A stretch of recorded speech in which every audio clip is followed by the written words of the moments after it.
Have you ever sat at your desk, determined to get something done, but just a few minutes later, you found yourself holding your phone, scrolling through social media, and telling yourself, "It's fine, I'll do it later"? We have all been there, wanting to change, wanting to focus, yet our mind keeps wandering everywhere like a restless child. We think that being smart or having strong motivation is enough. But the truth is, no one can truly succeed without learning how to control their own mind. And that is the story of Daniel, a student known as the smartest kid in school, the one everyone believed was destined for something great. He had a clear dream to become a doctor, someone who could heal others. Everything seemed perfect until Daniel realized that his greatest enemy was not exams, not competition, but his own mind. Every time he sat down to study, his mind pulled him away, a message, a video, a random thought. He always comforted himself by saying, "There's still time," or "just a short break."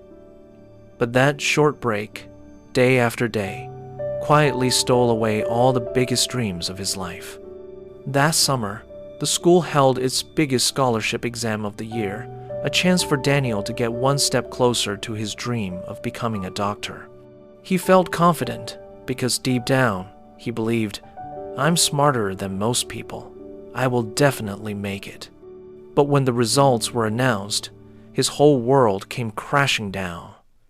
Daniel's name was not on the list. The friends he once thought were average scored much higher, and he, the student, once praised as the best in class, had failed. The encouraging looks from his teachers and classmates turned into quiet, sympathetic glances. His teachers said nothing, but Daniel could feel the disappointment in their silence. That night, Daniel sat alone in his dark room. On the desk, his medical textbook lay open, the light casting a pale glow over his thoughtful face.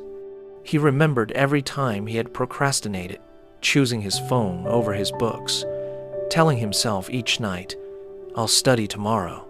And now, tomorrow had finally arrived, but it was already too late.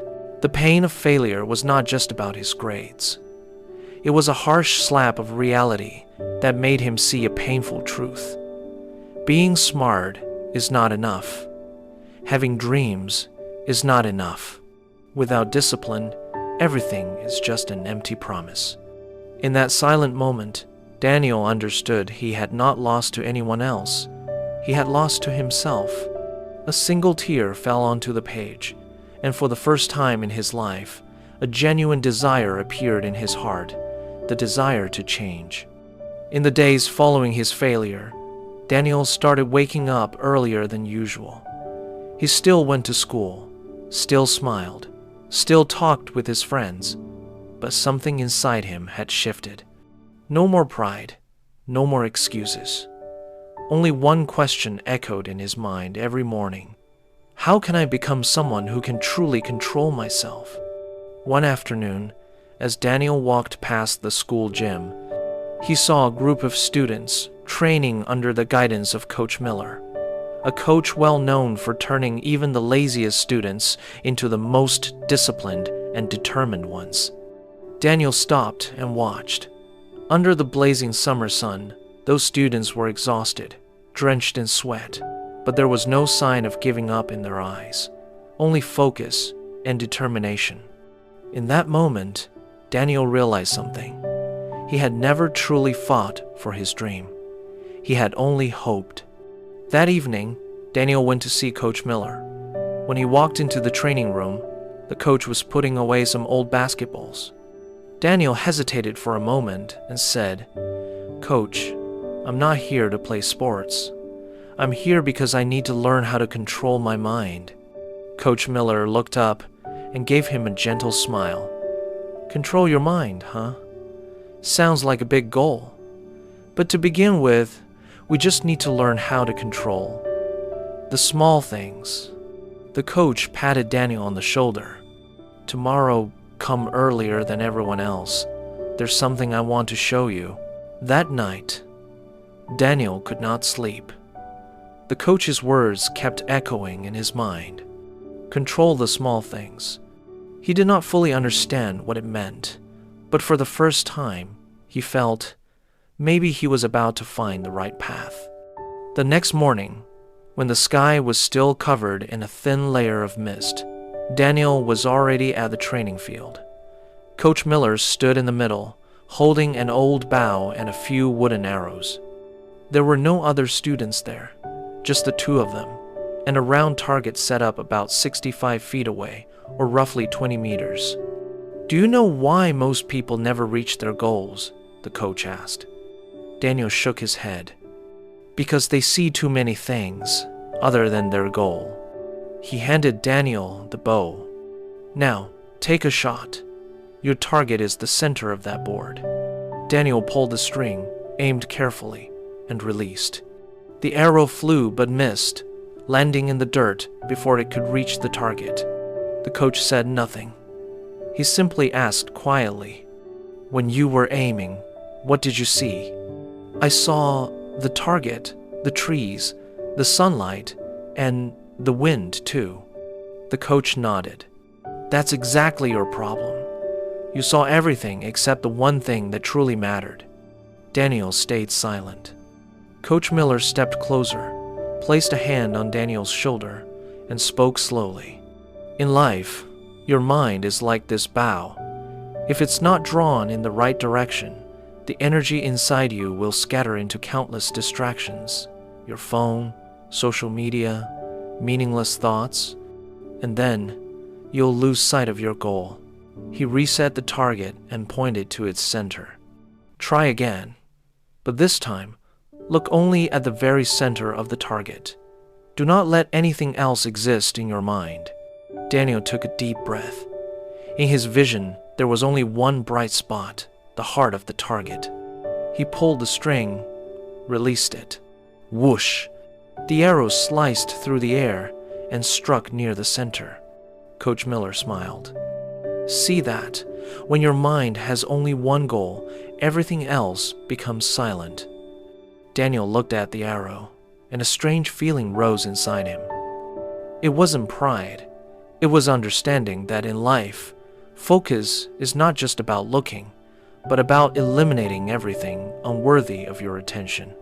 That evening, as the sun dipped behind the distant hills, Daniel and Coach Miller sat on the old wooden steps overlooking the training ground. A gentle breeze blew, carrying the scent of fresh grass and the faint clinking sound of metal weights touching each other. Coach Miller spoke in his deep, steady voice.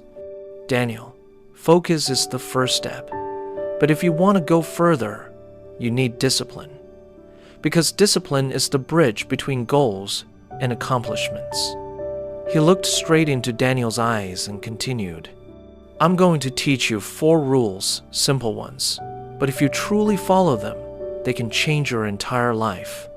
Rule number 1, control your thoughts. Whenever your mind starts to drift, pull it back, not with anger, but with awareness. Remind yourself, this is my time. I am here to learn. I am here to move forward. If you cannot control your thoughts, they will control you." Daniel nodded softly. He remembered all those times he got lost in social media and forgot what truly mattered. Rule number 2, create a rhythm for your life. You need a clear schedule. Time for studying, time for resting, time for training, and time for yourself. When you repeat an action every day, your brain understands that this is something important. Habits shape your character, and your character will decide your destiny. Daniel listened carefully, letting each word sink deeply into his mind. Rule number 3, eliminate the thieves of time. Your phone, television, social media, and people who drain your energy. They are invisible thieves.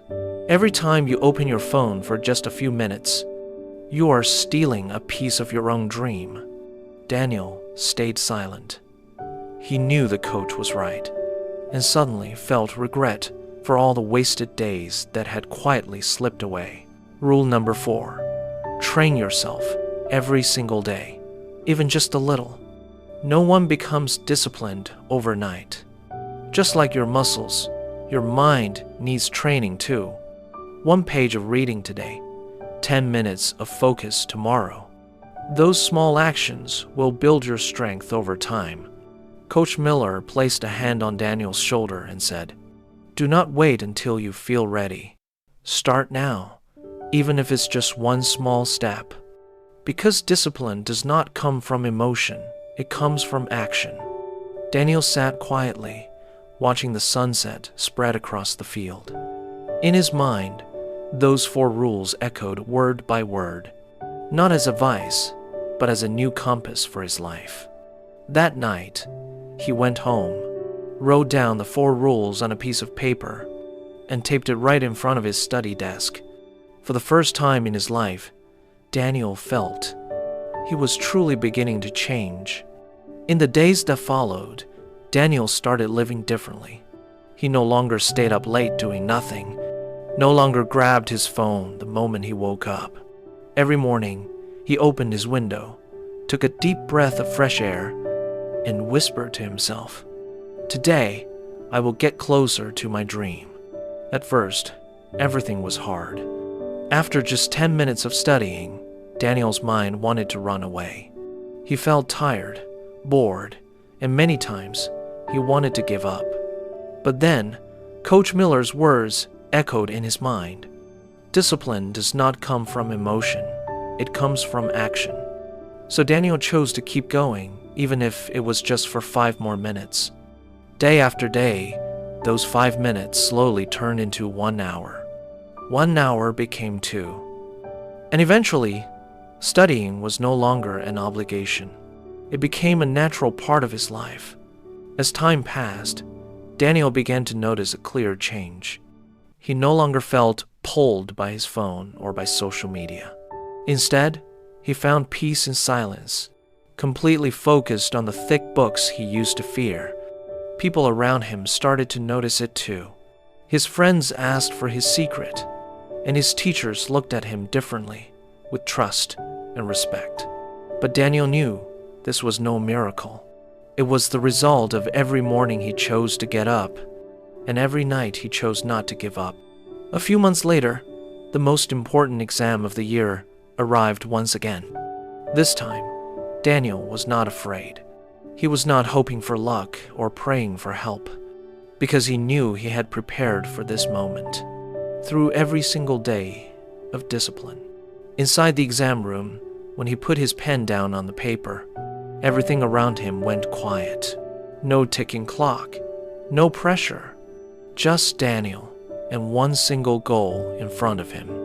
When the results were announced, Daniel's name was at the very top of the list. He froze for a moment, unable to say a word, not because he was surprised, but because, for the first time in his life, he felt the full meaning of the word deserved. That afternoon, Daniel went to see Coach Miller. The coach was sitting on the same old wooden bench, still wearing that gentle smile. Daniel held the result sheet in his trembling hands. "I did it, Coach," he said softly. Coach Miller smiled and replied, "I know, because from the day you learned to control your mind, success was only a matter of time." Daniel bowed his head, his heart filled with gratitude. He understood now. Success does not come when things get easier. It comes when you become stronger. A year later, Daniel stood on stage at the school's scholarship ceremony. Under the bright golden lights, his face glowed with calm and confidence. A light that did not come from victory, but from the journey that had made him grow. When he bent down to receive his award, Daniel saw Coach Miller standing at a distance. The coach's eyes were just as kind as the first day they met. In that moment, memories came rushing back. The early mornings fighting sleep, the long nights battling distractions, the times he almost gave up but chose to keep going. He walked up to his coach and said softly, "You were right, Coach. I didn't need to be smarter than anyone else. I just needed to learn how to control myself.